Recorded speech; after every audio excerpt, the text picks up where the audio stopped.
Okay, we're back on, and we were just talking about your beginning at ABC. So what were your first, you talked a little bit about your first duties there, but talk about how the news department worked at that time. Well, ABC was on Connecticut Avenue. It had two buildings, really. One on Connecticut. It was housed in that building, at least. And then you went through a courtyard where the rats congregated. And you walked into another building where the studio was, and then the film processing library was. I remember that we basically had two rooms. The bureau chief had a little small office. The assistant bureau chief had a small office. And I think there were a couple of other small offices. But in the first room was the switchboard, the old switchboard, where an operator literally plugs in, you know, hello, central, and the assignment desk, and the wire machines. Then there was a second room, no bigger than the office that we're sitting in, really, where there were desks shoved together, and the correspondents each had a desk. That's all we had.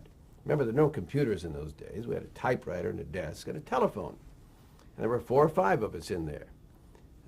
And it was pretty cramped space.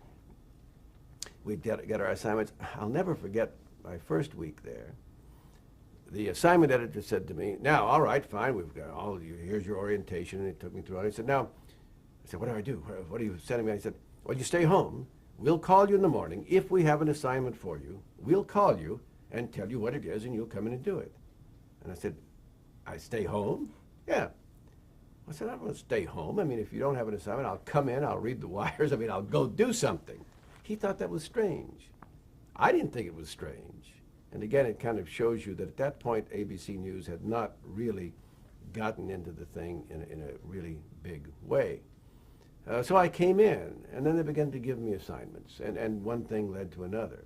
And because I'd been on the air on WTOP in Washington, the dominant news station, for 6.5 years, very frankly, wherever I went, I was better known by Edward McKinley Dirksen, who was the Republican leader of the Senate, than the ABC News correspondents. I found that interesting, and of course, to my advantage in many respects. But ABC clearly was finding its way. And they had hired someone like me because at a local station, I both was a correspondent, a reporter, and I also did all my own work. Now, I didn't, I shot some silent film. I didn't shoot film with audio on it. We'd have a technician do that. But I was my own producer. At local stations in those days, they didn't have the budget for a producer to go with a reporter to be a package unit. They had reporters who were their own producers. We would research the story, we would go out, tell the cameraman where to set up the camera and what the story was about, and all of this, and then we'd go back, we'd edit our material. Again, not physically edit the film ourselves, but direct the editing. All right, I want that shot, this shot, okay, I'm gonna write here, what have you. So ABC, with a very shoestring budget, wanted the same thing. So they hired people like Tom Gerald, who was one of our great correspondents, and me and Ted Koppel, and we did our own production as well as our own reporting. Did you have your own style? Oh, my style has always been kind of aggressive plus, although I'm more moderate. I don't think I mean, not like the great ones, not like David Brinkley with his style of talking, in which just listening to him was interesting, no matter what he was talking about. No, I just sort of did it straight. But my style was sort of straight ahead. And I tell you, if you sit in the back of the press room with your hand up waiting to be called on, you're never going to be called on. You've got to be aggressive, it seems to me. You don't have to be rude. I'm not endorsing that. That's not what it's about. Bombastic or any of that, although I have been accused of that. But if I had a style, it was, yes, you have to be inquisitive as a reporter, but you have to aggressively push it. Hey, what's behind that door? You can't come in here. Well, I'll find the back door and get in there, and that kind of thing. At ABC, I got to do these many things, although I thought 2 months after I was hired that I had really destroyed my career. This is what had happened. Leonard Goldenson, the founder of the ABC network, wanted to sell and merge with ITT, which was then run by a man named Harold Janine. And the merger had been done, except, of course, for approval of the courts. And the Justice Department opposed it on antitrust grounds. So every day in the early winter of 1967, one of us would be sent down to the courthouse to see whether an opinion had been rendered. And it fell to my lot to be there the day that the judgment came down by the court that they would not approve the merger. And I had to call Jim Haggerty in New York and say, I've got bad news. Now, there was bad news. And Leonard Goldenson called all of his department heads in, including Elmer Lauer, head of ABC News, and said, you're going to cut your budgets. And he imposed a cut of, I think, about 8% or so on ABC News. Now, our budget in those days was only about $35 million. Now, that's real money to me, but in terms of what it buys and what he bought then, wasn't much compared to CBS and NBC. And we were coming on an election year.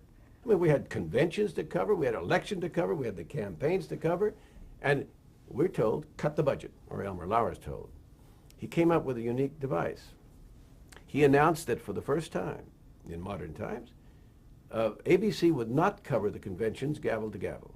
In those days, the networks would start on Monday morning and end late Thursday night, and I mean, while that convention was in session, that's all you'd get. And he said, well, you know, the American public can get it. We'll do 90 minutes every night. The reason he did that was to save the money, plus give the entertainment division the ability to run their entertainment shows and make money from commercials. I mean, he's trying to do what Elmer insisted on, or rather what Leonard Goldenson insisted on. And he was going to curtail everything. Well, I sat there one day, having heard that, and thought, I've ruined my life. I mean, here I've joined the network. I knew it was a number 3 network, but it's not even the number 3 network. It's decided to be like number 5.5. And at that moment, Elmer Lauer passed by. Sam, he said, because Elmer was a happy-going, great guy. Hey, how you doing? I almost said, oh, terrible, Mr. Lauer, but I said, oh, okay, Elmer. Well, it did work out. We did cover the conventions. I went to Chicago and was tear-gassed along with everybody else on Michigan Avenue in front of the hotel. We'd gone to Miami Beach earlier where the Republicans held a nice civil convention. I almost got an exclusive interview with Richard Nixon. President Nixon, at the end of his convention, decided he wanted to shake hands with every one of the delegates.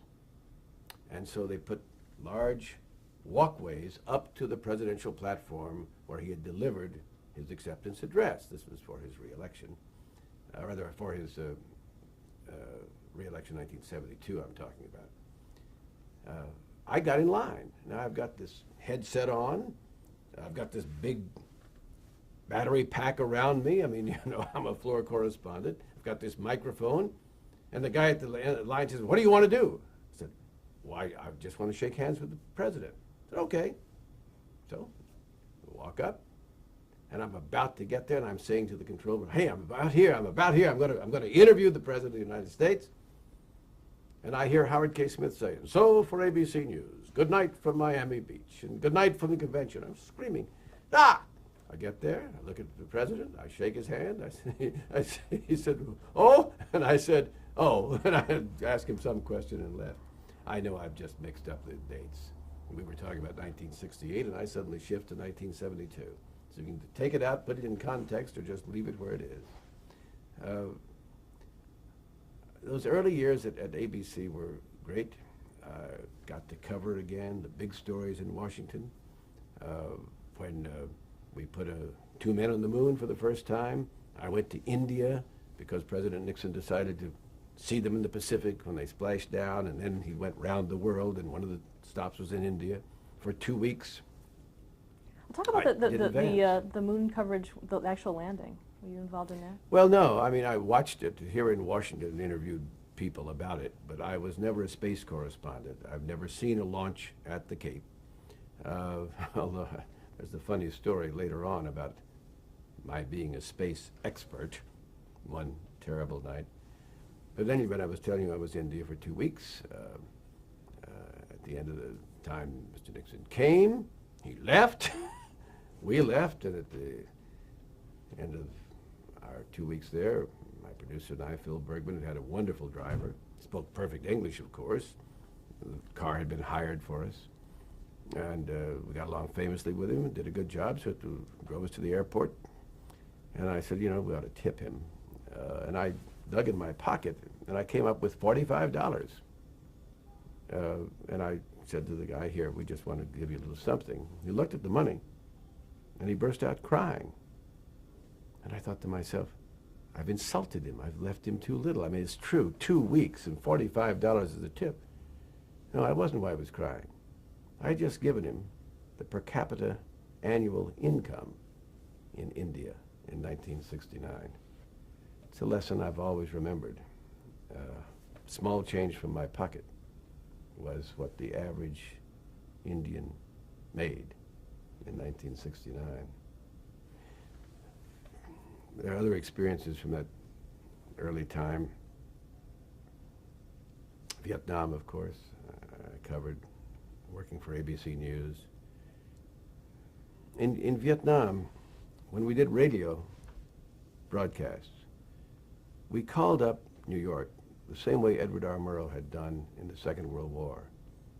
Although the satellites were there in Hong Kong and Bangkok, where we sent our film, if it was immediate, it could be processed and transmitted. The radio broadcasts went shortwave, bounced off the heaviside layer, eventually, hello New York, and then all the static and what have you.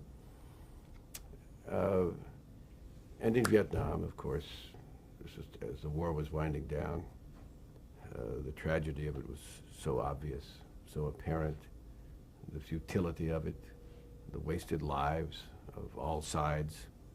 Because when I was there, they were playing out the role of trying to get out, and many of our soldiers, which were not then the best and the brightest, they had come early, and they died there or they'd gone back home. Now we were calling on people who weren't Harvard graduates.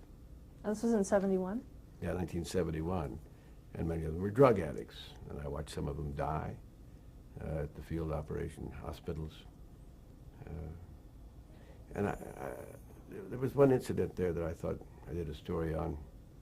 They brought in a North Korean lieutenant one day, and I watched them work on him. And the doctors, to my inexperienced eye, appeared to be working just as hard to save his life. They were unable to do it as on GIs, on Americans. Now you say they were doing it because you were there filming. That's a cynical thing, maybe, but I choose to think maybe not. Maybe there were moments of real humanity, even in that war, where we know there were moments of terrible inhumanity on both sides, and on our side too. How did the U.S. military treat you as a journalist in Vietnam? I got along fine. I mean, by that, Vietnam was a war in which reporters and people in the news business would go on a space-available basis wherever they wanted. We'd go out to Tan Son Nhut Air Base, and if there was a plane going to Da Nang or going to Hue, or going to play coup, and they had an empty seat or 2 seats, we'd get on it. They'd let us on it. Now, that didn't mean that we could go with any unit commander we wanted. If they didn't want us to go there, we didn't have a right to do that. We could travel throughout the country.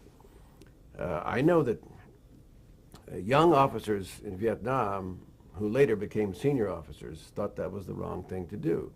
That Captain Powell and Major Schwarzkopf and people like that in Vietnam, when it came to 1991 and the first Gulf War, which I covered, said, we're not going to let these reporters just travel around wherever they want and see whatever they want. We're going to herd them into little groups, and we'll have minders, and we'll take them where we want to see them. And I've argued with both those generals, who I respect greatly. I like them both, as a matter of fact. I said, well, why do you want to go over there? I said, well, how do I know till I get there? You're asking me to tell you what I want to see beyond that sand dune when you won't let me beyond that sand dune. I want to go and see if there's anything there that the American people should know about. But it's kind of a circular argument here. Anyway, I covered the war in Vietnam. Now, what were your personal feelings about the war? I was against the war at that point. And I was sort of, I guess I was early on skeptical about the war. I covered Senate hearings, the Fulbright hearings. Senator Fulbright was chairman of the Senate Foreign Relations Committee, Democrat of Arkansas, who, while he endorsed the Gulf of Tonkin resolution, helped send it through the Senate. There were only 2 dissenting votes. That was the resolution that Lyndon Johnson kept in his pocket that authorized him to use any means to repel, remember the attacks on our 2 destroyers, the Maddox and the Sea Turner Joy. And Johnson used to eventually send 525,000 American troops. There was no declaration of war. Well, Fulbright early on became skeptical about the war and held hearings, and I listened to the expert testimony. And of course, I read the copy of the great reporters, Halberstam and Neil Sheehan and Malcolm Brown, who began to expose from Vietnam the lies. Hey, the lies. I mean, there are 2 seminal events in my early journalism career that kind of shaped my attitude, and I think the attitude of our generation about covering public figures, particularly politicians. And one was Vietnam, where we discovered that people lied. The president lied. It wasn't just, misinformed. And the other was Watergate, where once again we discovered presidents lie and other people. And so I think our attitude always was, or always has been, you don't start out thinking people are lying to you. But Ronald Reagan once had a great saying. He said, trust everyone, but cut the cards. Cut the cards. So if the president says something, fine, but let's just check it. And these early reporters checked it, and we discovered we were killing 3 times the number of Viet Cong we said were in South Vietnam in those days. And the body counts were all wrong, and all the falsification and what have you. Now, any time, forget it's the military, which I respect greatly, but any time any establishment begins to lie about things, you know the policy isn't working. If it were working, you wouldn't have to lie. You'd say, look at this, it's wonderful. Anytime people start covering up things, you know it's because it's not working, something's wrong, something's bad, or else they'd say, come look at this. Look at the success on my watch. So Vietnam, by 1967 or 8, I knew was a loser. And as the war dragged on and the lives were lost, clearly we were playing out this kabuki dance in blood on both sides. I mean, the people of Vietnam wanted to live together. We separated them for political purposes. John Foster Dulles at the Geneva Convention that ended the French Indochina War created South Vietnam. Said, okay, you're in the South and you're free, and Ho Chi Minh, you have the North, and there's nothing we can do about it. They wanted to get together. Now, not everyone, I understand that. But it's like this great disaster that occurred, Hurricane Katrina on our Gulf Coast in 2005. Nature is just going to have its way. You build your levees and dikes all you want, but if you build a city below sea level, it's going to be washed out at some point. Well, you can say we're the most powerful country in the world, but if people want to live together, they're going to. And if they don't want to live together, the Balkans an example, Iraq may be an example, they're not going to. And for us to artificially attempt to make it otherwise, it's a fool's errand at best, and it's a disaster of great proportions at worst. Now, had you wanted to go to Vietnam prior to some Yes, well, I was a volunteer. I mean, in those days, ABC was scraping the bottom of the barrel. It was asking for volunteers, and I went. My friend Ted Koppel, of course, had been our Asia bureau chief, and he'd spent a long time in Vietnam. When I went, I was anchoring a weekend newscast for ABC. We didn't have an early evening show on Saturday or Sunday in those days. We had one at 11 o'clock at night from New York, and I would go up to New York on the weekends and work Monday through Friday here, and for a year, Saturday and Sunday in New York, and then for 3 more years, just on Saturday in New York to do that. And, I was an anchor of a 15-minute network newscast, seen everywhere by hundreds, well, maybe even thousands, who knows. And Ted Koppel remembers that when I got to Hong Kong, he met me at the airport with his motorcycle. And I got on the back of his motorcycle, going to drive me to the bureau. And he remembers I said to him, Ted, until this moment, I thought the management would come to its senses and say, this is too valuable a man to let go to Vietnam and the peril that, I said, now that I see you on your motorcycle, they've sent you to take me to our bureau, I realized that's not true. I'm going to Vietnam. And I did. And I did the normal things. I'll confess to you now. Did I have money in the black market there with all the other reporters? Yes. What you did in Hong Kong, or rather what you did in Hong Kong, was go to the Indians. Don't ask me to describe them any better than that. I have no idea who they were, except they were known as the Indians. And you deposited your $1,000, or whatever, $1,500, whatever it was, with the Indians. Then somehow through secret signals, their people in Vietnam would know what your account was like.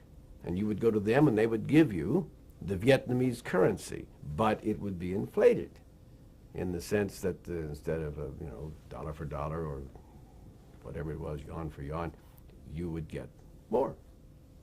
I say everyone did it. This is not an excuse. Now, I've learned a lot of lessons in life. You can't excuse bad conduct by saying, well, what, everyone does it. I certainly learned that lesson when it came to Richard Nixon and his supporters. Well, all the presidents lie, or all the presidents do this, all the presidents bug the Oval Office, or what have you. So what? Is it right? No. Let's move on to that. When was the first time that you heard the word Watergate? Well, I knew that the building was there. Thought nothing of it. I guess I'd been in the building.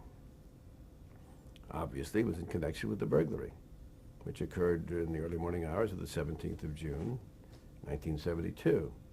I flew up that afternoon to New York to do my anchorship that I've talked about, and on the plane was the communications director for the Democratic National Committee, a guy named Joe Mobat.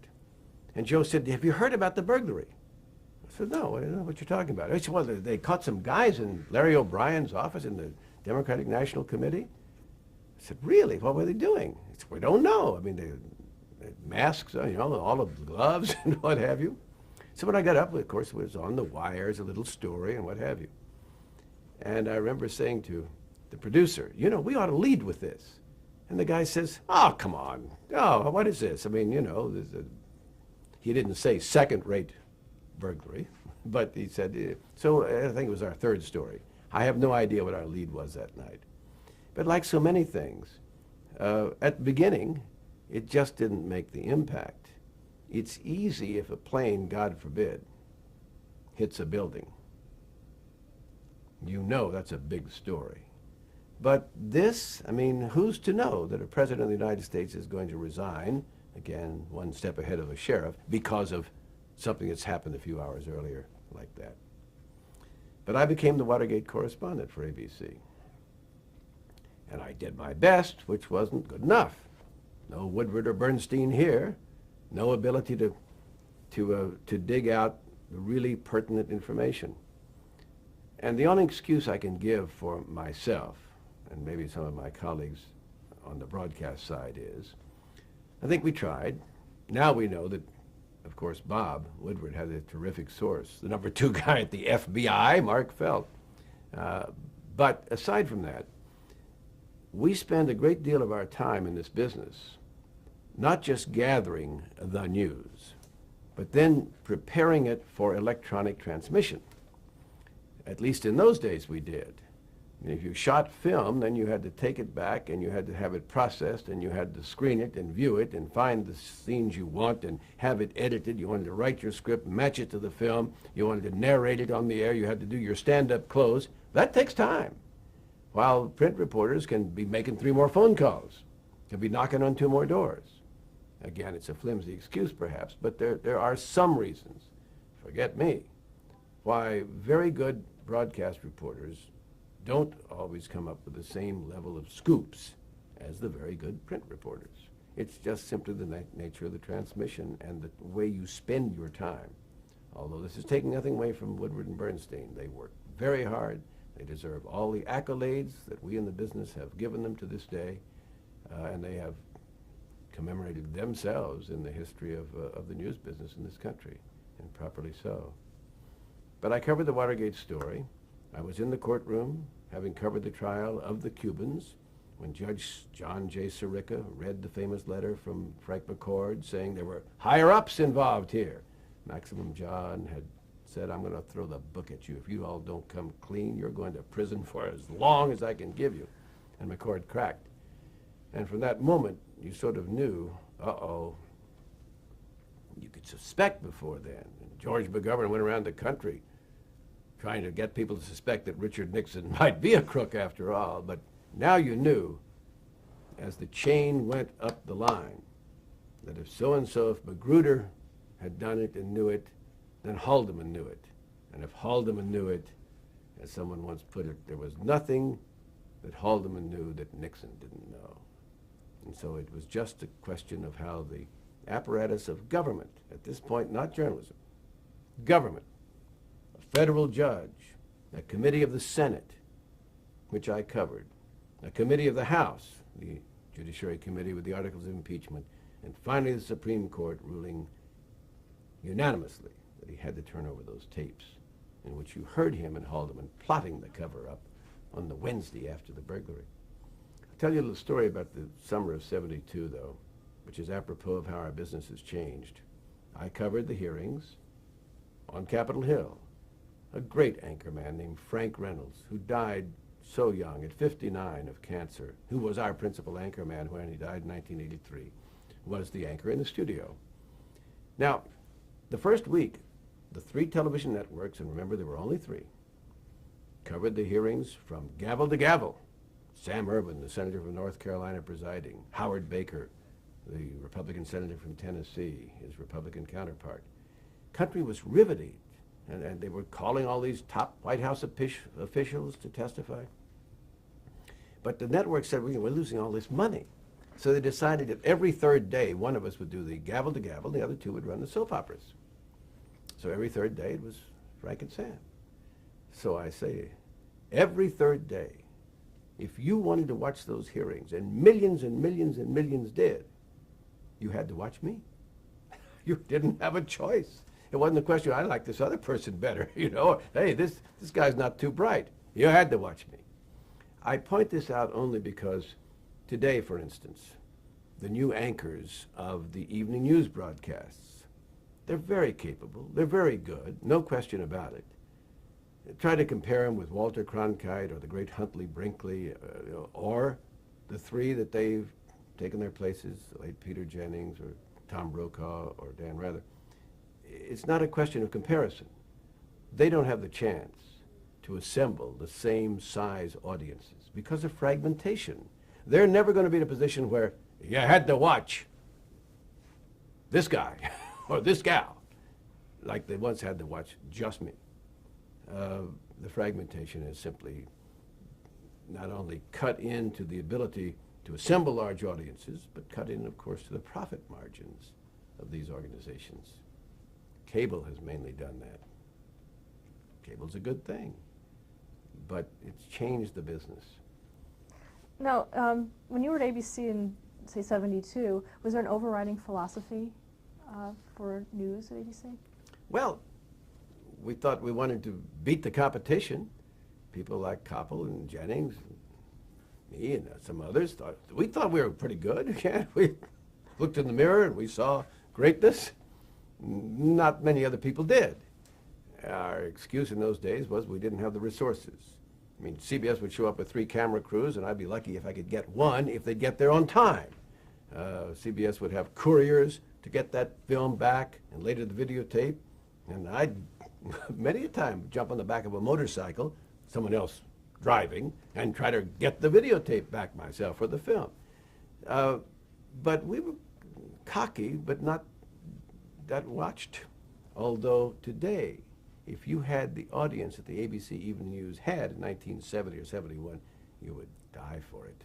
Because again, no fragmentation. Stop there to change the tape.